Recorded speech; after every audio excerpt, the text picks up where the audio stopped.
There is power behind every story we carry within. Every tragedy, no, yes, laugh, victory. And every testimony that is incubated within our souls have power. The power to transform, from tragedy to crown, from obstacle to opportunity, and all the moments in between make us wiser. Watch Candid Conversations with Charisa for impactful, unheard moments that will certainly spark your power and inner truth to shift, heal, and restore your life. It's time to get real, uncover, unlock, unpack, set free, and increase the dialogue to change a life. We all start somewhere and end in places of destiny. Get ready for the long-awaited Candid Conversations with Charisa. Hi, it's Charisa Monroe Wilborn, and I want to welcome you back to Candid Conversations Season 4. Yes, we are rocking, we are rolling, and it is getting better and better and better. If you are here, you've either been following my channel on YouTube, you've been subscribing, and if you haven't, now you want to subscribe, now is the time. Make sure you share, make sure you like, and make sure you comment. I love reading your comments. They are so encouraging and so supportive. So keep following for the next the next 8 weeks. We'll be here just having open and candid conversations about life. Stay tuned.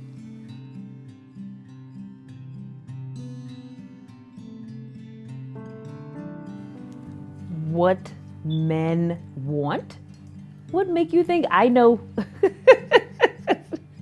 You funny. Everything I thought I knew about what a man would want, let me tell you something.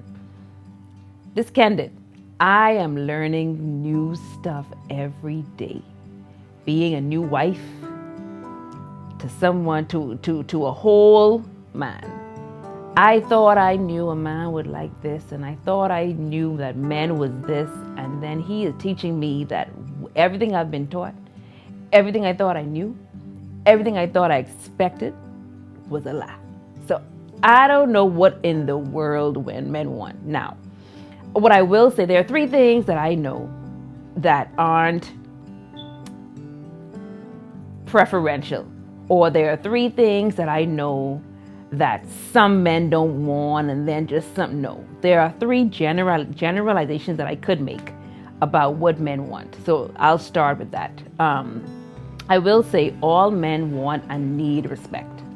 Okay? All men want and need a helper, a helpmeet. And all men want to be king. All men want to be king.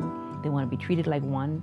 All men want to have a helper or someone that will support and be by their side and live life with them. And all men need to be respected. And all of these I recognize from my husband. But I ultimately recognize them from my dad. I saw my dad be and receive and command, not demand, but command all 3 of those. He commanded respect, but respect is something that he needed. Like the Bible even talks about, women respect your husbands and husbands love your wives. Like they don't just want it, they need respect. Secondly, the Bible talks about, and God created a helpmeet for him. Like a man needs a helpmeet, someone to support, someone to be alongside him, someone to walk out purpose with him, someone to live life, someone that's going to hear his vision, and when they return it back to him, it's not the same way they get it. Like I watched my dad have a helpmeet in the woman that my mom was to him as his wife. And then my dad wanted to be king. He wanted to be treated like one. And if anyone knows, if we've watched enough TV, we've read enough books to know what kings look like and how they are treated and how they live. And every man wants to be a king. Every man wants to look like a king. Every man wants to feel like a king. And those 3 things I can say, I lived out experiencing them in my dad. And then I'm married and I have my own husband. I have the own now father of my home. And to see him need and want the exact same things, respect from me as his wife, respect in respect in my responses, respect in my tone, respect in how I respect him in front of people. Is it always easy? No, because sometimes based on how you feel may determine, the respect that you give to someone. But at the end of the day, it doesn't matter. Like, he still need respect. In my own husband, I see him needing and wanting to settle down with a helpmeet, someone who is going to support him. And I get to support his vision. I get to support his purpose. I get to support his life goals. I get to support whatever endeavor he's doing. I get to be a helpmeet, and we get to travel together, and we just get to enjoy life together. Like, he's at a place where he was wanting to do life with someone forever. And he chose me, and I get to be the helpmeet. And then I have a man's man for a husband. I have a man's man for a husband. So when I say he wants to be king, he wants to be king at home. He wants to be king at work. He wants to be king at play. Definitely he wants to be king at home. If he ain't nothing else on the outside, when he come home, he want to be a king. He want to be treated like one from the dope. He want to look like one. He want to feel like one. And it is my responsibility as his wife to not only be his queen and carry that position, but actually live out the responsibility and treat him like one. Cater to him, love on him, respect him. Like, submit to him. Like, the greatest act of kingship that I can give to my husband is to submit to him, and not submit to him as a list, he makes a command and I follow, or he makes a demand and follow. No, like, I submit to his authority. I submit to his vision for the household. And one thing my husband did before we got married, we were dating, and he emailed me a document, and he said, when you have a moment, look at this document and then we'll talk about it later. He didn't tell me what it was. And I opened it, and to my pleasant surprise, it was a document of a vision that he had written out and had pre-written for his life and for his family, for his future and for his children. And that was important for me as a woman to see, because if my husband or the man that wants to marry me doesn't come with a vision and doesn't have one, it doesn't let me know where I'm going. It doesn't let me know as a wife and as a woman what I'm doing, what I'm getting myself into, what am I going to be a part of, what am I to help you with. And so seeing that vision allows me to help him. There's sometimes when that help is, remember that vision document you showed me about 2 years ago? Can we get back to that? Or, I get to remind him. I don't get to shove it in his face, but I get to say, hey, let's get back to the vision. Let's get back to the purpose. Let's get back to the basis. Let's get back to the center. And every man wants that. Sometimes they resist it because they're not used to being held accountable. Sometimes they may resist that help because it makes them uncomfortable if they've been living a certain way and you actually want them to be better. Like, I want my husband to be better. I watched my mom want my dad to always be better than he was the year before, the day before, the season before. So I get to actually want my husband to do better and be better. Every man wants that. It ain't always comfortable, and they'll tell you. It's not always comfortable being pushed and being lifted. It's not always comfortable, because where you are in that state, and I married my husband, he was a lot older, so he was set in his ways, let me tell you. But I get to encourage and upgrade and elevate and cheer him on and support him. Every man wants that. Now, outside of those three things, let me tell you, I can promise you that I know what any other man wants. Those three things I know they do. Anything else, I learn it.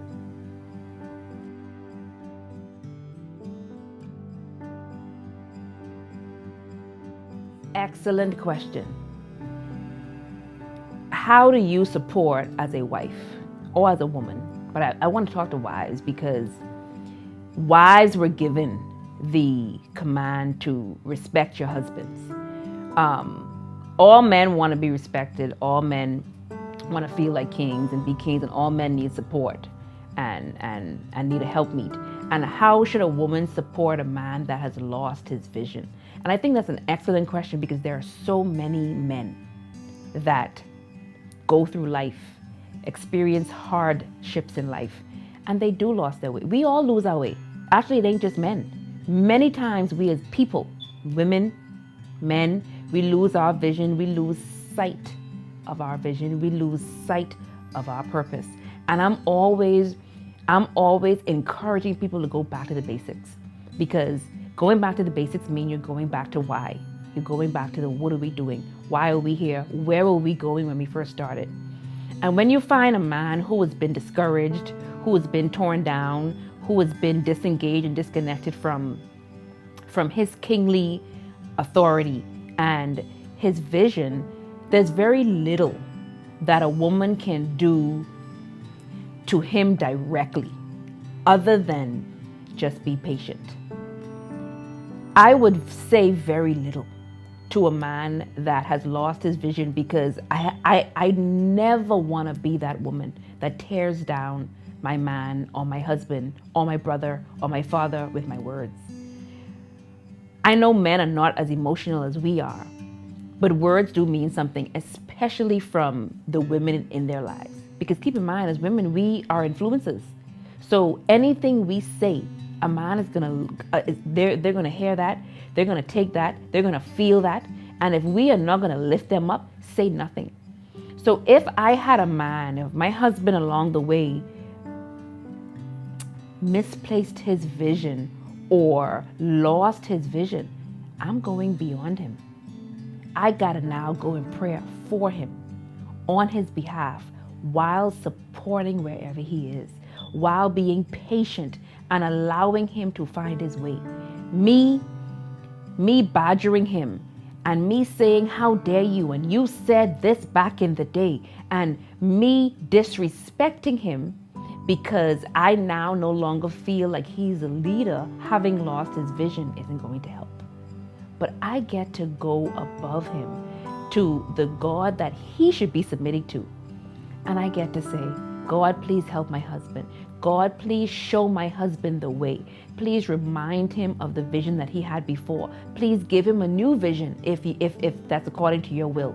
And please allow me, because now I have to have God allow me to be patient, to treat him with grace, to have grace, to be slow to answer, to be slow to anger as well, because it's easy to see a man not in his kingly authority and look at him as weak. Many women do it. If a man isn't in the space, or he isn't on that elevated platform that he's supposed to be on, because he's having a weak season, we actually see him as weak. And when you see him as weak, you tend to disrespect. You tend to lose respect. When really and truly the Bible says, women, wives, respect your husbands, period. Husbands, love your wives, period. It didn't say, if your husband does this, if your husband is this, if your wife is this, then. It wasn't an if then. It is a respect, love. Wives respect, husbands love. Wives respect, husbands love. And so I find myself having to respect my husband, even if I don't feel like it, and even if in the moment I don't feel he deserves it. He may have done something that was so unloving to me, and I have not one respect bone in my body at that moment. But no, I still am supposed to respect him. We're still supposed to be their helpmeet, their support. Even greater support in those times when they're not feeling like they are the king. Someone said something happened along the way, something happened during the day, and for that moment, like they come home, and sometimes it's us that is going to make them for the first time in that day feel like a king.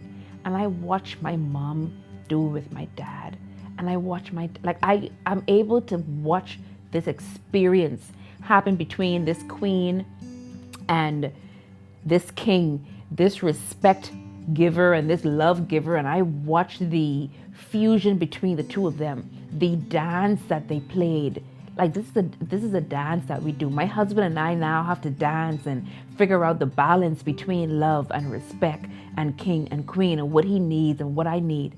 Like there are so many men that are longing for someone who is going to understand that dance, understand how to give them the respect and the support and the helpmeet and the kingly love and support that they need. But as women, as wives, we get to just be patient. We get to go to a higher power than them, than us, and be able to support whatever season they are in. And then we get to gently, a wife can gently, with wisdom, remind her husband, this is what you showed me. This is what you told me. And I loved you for it. This is where we need to get back to. Let's do that together. And in no time, that reminder can be the very thing that helps him find his way. But it's my responsibility to recognize that, you know what? My king just needs a little gentle reminder. He just needs support. He just needs patience.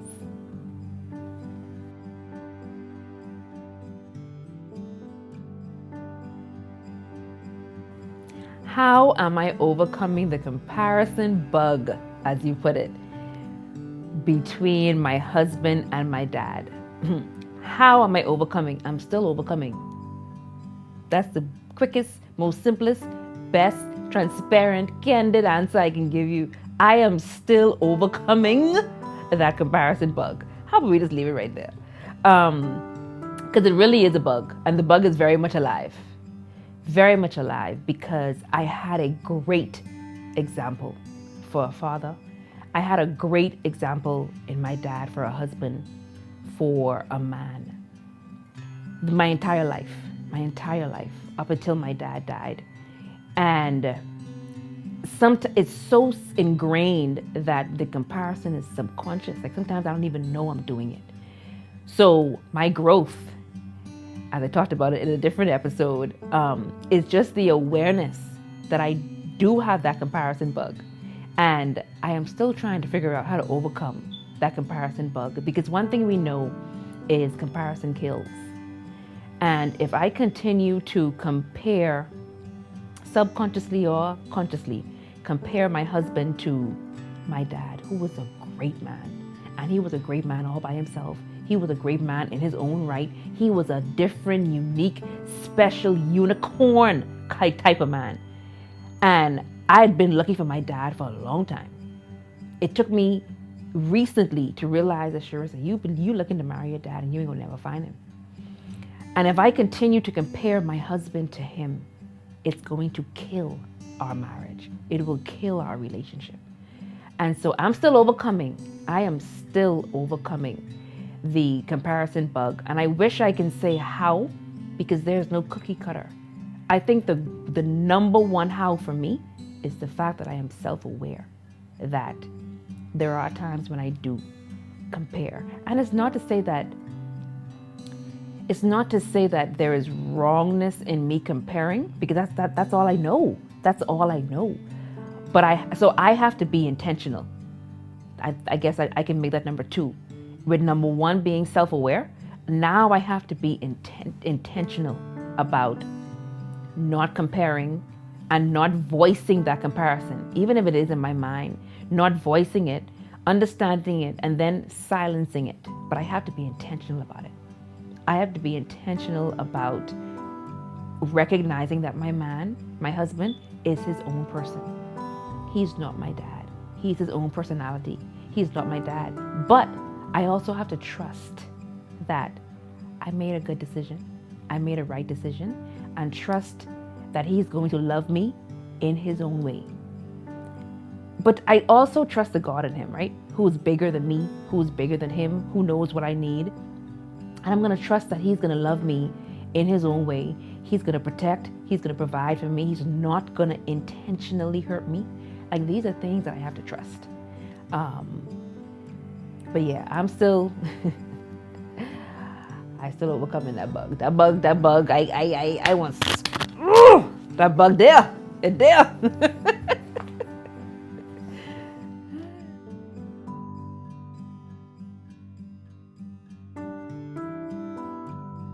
And I want to take this time, this episode, to say happy Father's Day, first of all, to my father, who is no longer here with me physically, but he is here in every sense of the word spiritually. He is here within me. He is here all around me in all of the works and memories that he left behind. But I want to say happy Father's Day to all you fathers out there, all of you men, you kingly men.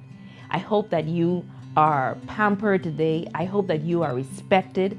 I hope that you are loved 100-fold today, because you, as the king that God left behind for the family, you deserve to be respected. You deserve to be treated like a king. You deserve it all. Happy Father's Day.